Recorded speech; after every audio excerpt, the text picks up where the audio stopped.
অনেকদিন আগের কথা। একটি ছোট গ্রামে থাকতো গাবু নামের একটি পরিবার। তার পরিবারে গাবু আর তার বউ ছাড়া আর কেউ নেই। একদিন সকালবেলা গাবু গাবিকে বলছে, আমাদের অনেক দিন হলো বিয়ে হয়েছে, কিন্তু এখনো যে কোনো সন্তান আসছে না। হ্যাঁ গো, তুমি তো ঠিক কথাই বলেছ। আমাদের বিয়ে হয়েছে বেশ কিছুদিন হয়েছে, কিন্তু আমাদের ঘরে তো কোনো এখনো সন্তান এলো না। কি আর করা, উপরওয়ালা যখন আমাদের উপরে সন্তুষ্ট হবেন তখন হয়তো দিবেন। এখানে তো আর কারো হাত নেই যে ইচ্ছা করলেই কেউ বাচ্চা দিতে পারবে। হ্যাঁ গো হ্যাঁ, আমার এই নিয়ে খুবই চিন্তা হয়। মানুষের ঘর আলোয় আলোয় ভরে গেছে, ছোট বাচ্চা আছে, তাদের সংসার খুবই সুন্দরভাবে চলছে। আমি এমন অনেক দেখেছি, কিন্তু আমাদের বিয়ে হয়েছে বহু বছর হয়ে গেল, এখন পর্যন্ত কোনো বাচ্চা দিতে পারিনি। শুনো গাবি, তুমি এই নিয়ে কোনো চিন্তা করো না। আল্লাহর যখন রহমত হবে তখন আমাদের ঘর আলোয় আলোয় ভরে যাবে। চলো তো, আমার খুব ক্ষুধা পেয়েছে, এখন মাঠে চলো ঘাস খেতে। এইসব কথা বলে গাবু আর গাবি তারা দুজন চলল মাঠে ঘাস খেতে। তার পাশের গ্রামে থাকতো একটি জেব্রার পরিবার। তাদের পরিবারে একটি ছোট্ট ছানা আছে, নাম টিকু। বাবা টিকু, কোথায় তুমি? জলদি এসো, আমরা আজ বাপ বেটা মিলে পুরা জঙ্গল ঘুরবো আর দুজনে খেলা করব। এই তো বাবা, আমি এসেছি, চলো। তোমার এই কথা শুনে আমার খুবই আনন্দ লাগছে। ওগো শুনেছ, আমাদের পাশের গ্রামে একটি গরু দম্পতি থাকে। তাদের বিয়ে হয়েছে অনেক দিন, কিন্তু তাদের ঘরে এখনো কোনো সন্তান এলো না। হ্যাঁ আমি জানি, আমাদের পাশের গ্রামে গাবুবাই থাকে। সে বিয়ে করেছে, অনেক বছর হয়েছে, কিন্তু তার গড়ে কোনো সন্তান আছে কিনা সেইটা আমি জানি না। ও মা, সব জানো, এইটা জানো না তাদের ঘরে কোনো সন্তান নেই। তার বউটা নাকি ভালো না, সে সন্তান জন্ম দিতে পারে না। শুনো বউ, তুমি অন্যের নামে কোনো মিথ্যা অপবাদ দিবে না। তুমি কিভাবে বুঝলে সে ভালো না? কিভাবে বুঝবো আর? তুমি বুঝো না, কতদিন হয়েছে তাদের বিয়ে হয়েছে, এখন পর্যন্ত কোনো সন্তানই তো দিতে পারলো না, সে আবার ভালো হয় কি করে? শুনো বউ, তুমি কোনো কারো নামে বাজে কথা বলবে না। তুমি জানো, সন্তান কারো মধ্যে হাত নাই। তুমি ইচ্ছা করলেই একটা সন্তান তুমি তাদের দিতে পারবে। আল্লাহ যখন তাদের চাইবে সন্তান দিতে, তখন এমনিতেই সন্তান হবে। খবরদার, এরপর থেকে তুমি কারো নামে বাজে মন্তব্য করবে না, এটা আমি লাস্ট বলে দিলাম। বউয়ের এইসব কথায় সে অনেক রেগে যায়। বাবা টিকু, চলো যাই, সকাল সকাল মেজাজটাই খুবই খারাপ হয়ে গেল। চলো আমরা এখন মাঠে গিয়ে খেলা করব। এইসব কথা বলে জেব্রা আর তার ছেলে তারা দুজন মাঠের দিকে চলে যায়। এদিকে গাবু আর তার বউ ঘাস খেয়ে বাড়ির দিকে ফিরছিল। কিছু দূর আসার পরে তারা দেখতে পেল একটি পাখি গাছের নিচে পড়ে আছে। এই যে দেখো, একটি গাছের নিচে পাখি পড়ে আছে, সে অবশ্যই উঠতে পারছে না। চলো তো যাই, গিয়ে দেখি তার আমরা কোনো উপকার করতে পারি কিনা। এইসব কথা বলে গাবু আর তার বউ সেই পাখিটার কাছে গেল। গিয়ে দেখলো একটি টুনি পাখি গাছের নিচে পড়ে আছে, আর তার মুখের মধ্যে অনেকগুলা দাগ। কি হয়েছে টুনি মাসি? তোমার তো দেখছি মুখের মধ্যে লাল লাল অনেক কিছু বের হয়েছে, কি এগুলা?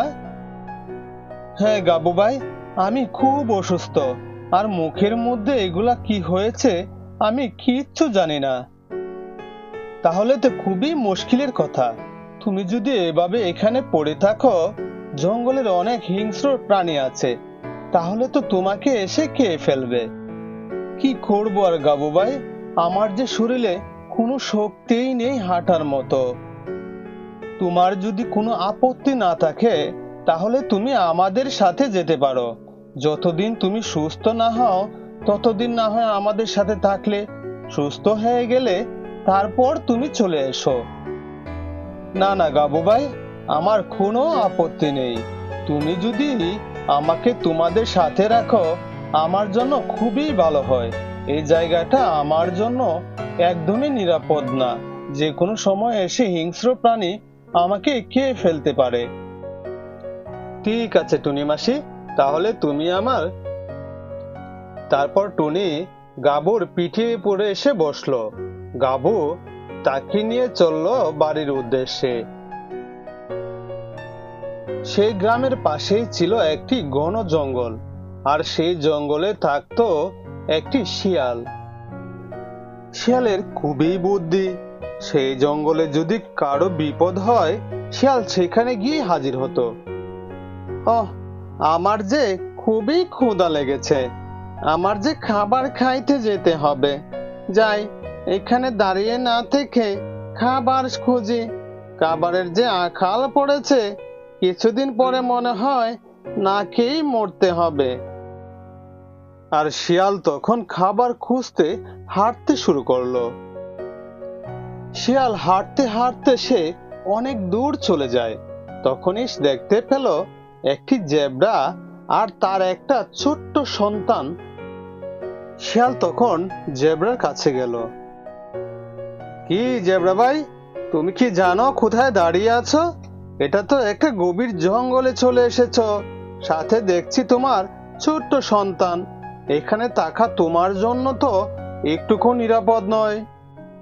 হ্যাঁ শিয়াল ভাই, আমি জানি এখানে আমাদের কোনো নিরাপদ নয়, কিন্তু কি করব, ছেলেকে নিয়ে বের হয়েছিলাম মাঠে খেলা করব। হাঁটতে হাঁটতে যে গভীর জঙ্গলে চলে এসেছি বুঝতেই পারিনি। এখন তো আর যাওয়ার পথেই খুঁজে পাচ্ছি না। ও আচ্ছা, তাই বলো, তুমি রাস্তা খুঁজে পাচ্ছ না? তুমি কোথায় থাকো? আমি থাকি গাবু যে গ্রামে থাকে তার পাশের গ্রামে আমি থাকি। ও আচ্ছা, বুঝতে পেরেছি। তুমি আমার সাথে এসো, আমি তোমাকে রাস্তা দেখিয়ে দিচ্ছি। তারপর জেব্রা আর তার সন্তান শিয়ালের পিছু পিছু হাঁটতে শুরু করলো। ওই যে দেখা যাচ্ছে গ্রামটা, এটাই হচ্ছে তোমাদের গ্রাম। এখন তো তুমি যেতে পারবে। হ্যাঁ শিয়াল ভাই, আমি এখন যেতে পারবো। তোমাকে অনেক ধন্যবাদ। তুমি যদি আমাকে সাহায্য না করতে তাহলে তো আমার এই জঙ্গল থেকে আসার রাস্তাই পাইতাম না। ওই জঙ্গলে হিংস্র প্রাণীদের পেটে যাইতে হইতো। ঠিক আছে জেব্রা ভাই, তাহলে তুমি যাও। আমার পেটে অনেক ক্ষুধা, আমার খাবার সংগ্রহ করতে হবে। এইসব কথা বলে শিয়াল আর জেব্রা তারা দুজন দুদিকে চলে যায়। আর এদিকে গাবুর বাড়িতে টুনি, সে একদম সুস্থ হয়ে যায়। টুনি মাসি, তুমি তো এখন সুস্থ হয়েছো, তাহলে কি তুমি চলে যাবে নাকি আমাদের সাথেই থাকবে? না না গাবু ভাই, আমি তোমাদের সাথে আর থাকবো না। তোমাদের অনেক বিরক্ত করেছি, আর বিরক্ত করতে চাই না। কি টুনি মাসি, তুমি এইভাবে কেন কথা বলছো? বিরক্ত করবে কেন? তুমি বিপদে পড়েছো, আর আমরা তোমার উপকার করেছি। গাবু ভাই, তোমাকে অনেক ধন্যবাদ। তুমি আমার অনেক বড় উপকার করেছো, আর না হয়তো এত দ্রুত আমি সুস্থ হয়ে উঠতে পারতাম না। আমি তাহলে যাই এখন। আর তোমাদের ঘরে দেখবে কিছুদিনের মধ্যে আলোয় আলোয় ভরে যাবে। তাই যেন হয় টুনি মাসি। আমরা বিয়ে করেছি অনেক দিন হয়েছে, কিন্তু আমাদের ঘরে এখন পর্যন্ত কোনো সন্তান আসেনি। তুমি দোয়া করো আল্লাহ যেন আমাদের দিকে একটু ফিরে তাকান। চিন্তা করো না গাবু ভাই, তোমাদের ঘরে কিছুদিনের মধ্যেই সন্তান আসবে। সেই সন্তান আল্লাহর অশেষ রহমতে অনেক সুন্দর হবে। এইসব কথা বলে টুনি এখান থেকে চলে যায়।